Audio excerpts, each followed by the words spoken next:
첫 번째로 강기훈 유서대필 사건입니다.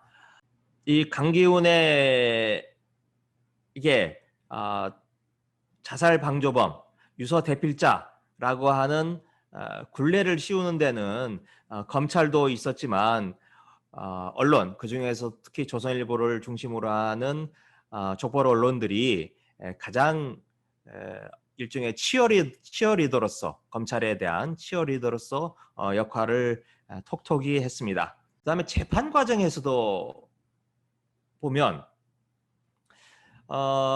기자인 제가 찾아낸 자료뿐만 아니라 변호사들이 또 많은 자료를 수십 건의 김기설의 자료를 찾아내요.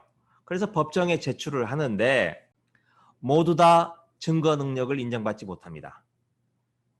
아무리 상식적으로 봐도, 두 눈으로 봐도, 맨눈으로 봐도 김기설의 글씨인데 다 모두 다 강기훈이가 조작을 했다고 검찰이 주장을 했고 법원은 그걸 그대로 받아들입니다.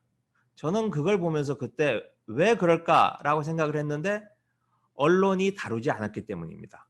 만일 언론이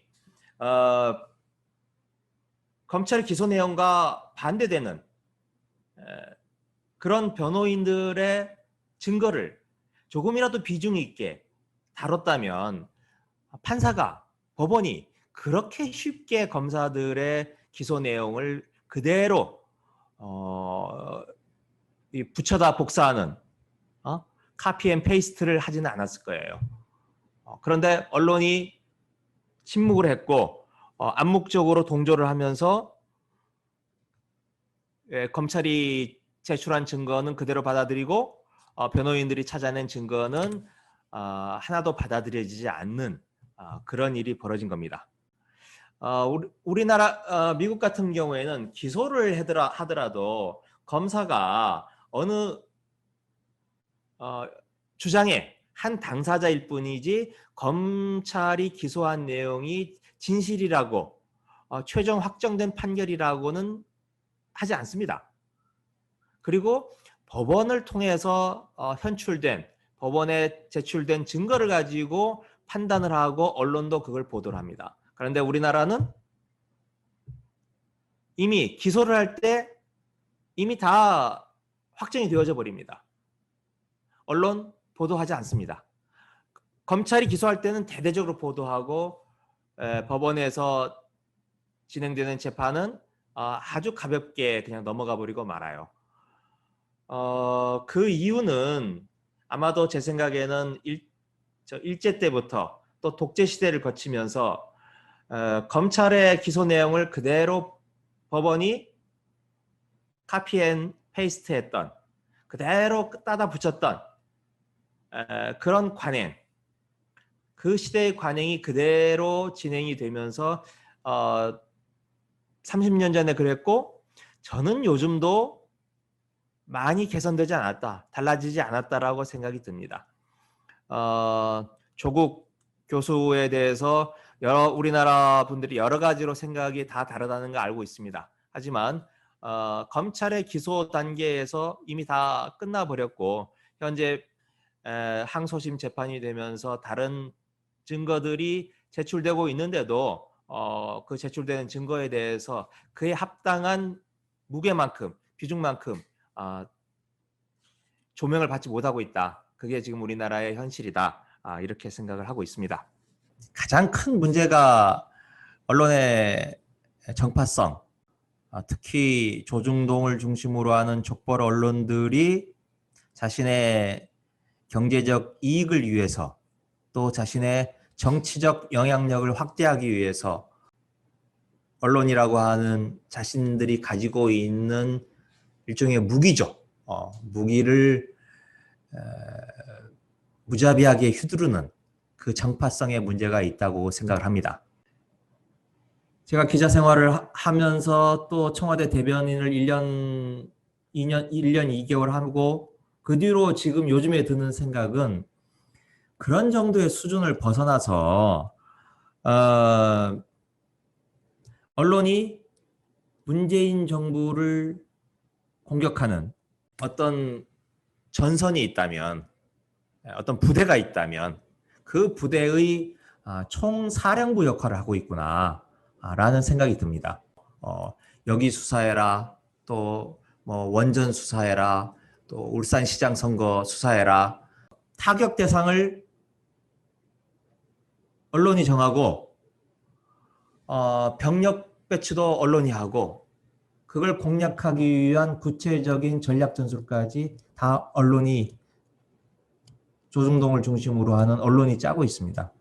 우리나라 한국 사회에서 조중동을 중심으로 하는 그 압도적인 기울어진 운동장이 있는 것만 해도 문제인데 그게 포털을 통해서 기사화가 되면서 훨씬 더 심각한 지금 문제를 빚고 있다라고 해서 저는 우선 포털부터 좀 문제를 고쳐 나가보자 라고 하는 거고요.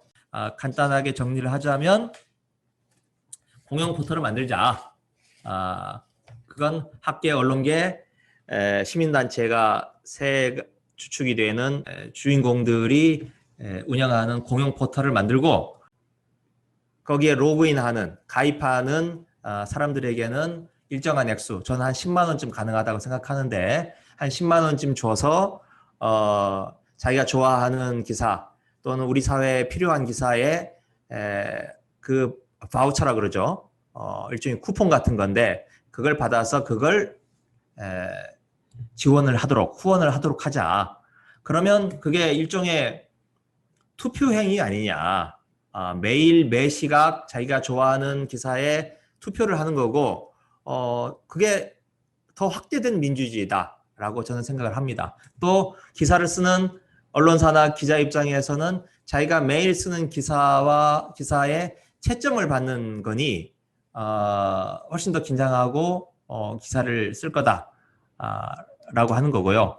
그래서 제가 그 공영 포털 사실은 이게 한 10여 년 전부터 계속 이야기만 나오고 있지 실현되지 않고 있는데 그 공영 포털에 바우처라고 하는 개념을 합쳐서 열린 포털, 공영 포털을 한번 만들어 보자라고 하는 게 제 생각입니다.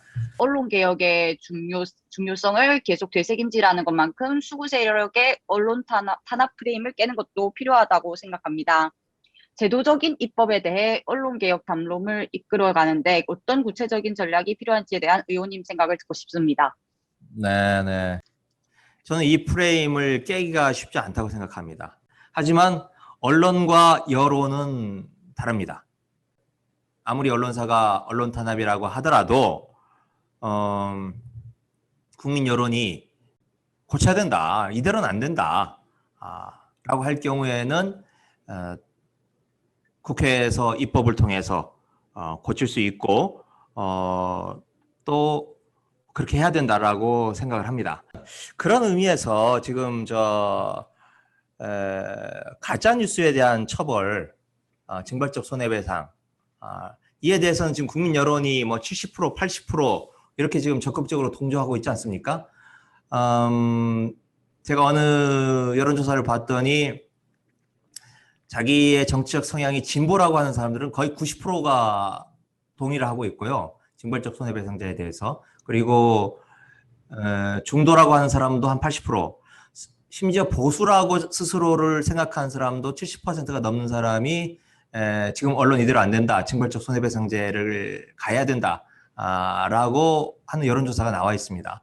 그래서 언론개혁이라고 하는 게 굉장히 큰 과제인데 우선 이렇게 국민적 합의의 수준이 높은 것부터 하나씩 좀 풀어나가면 지금 언론 탄압이라고 하는 프레임을 벗어나는데 좀 유용하지 않을까라고 싶습니다.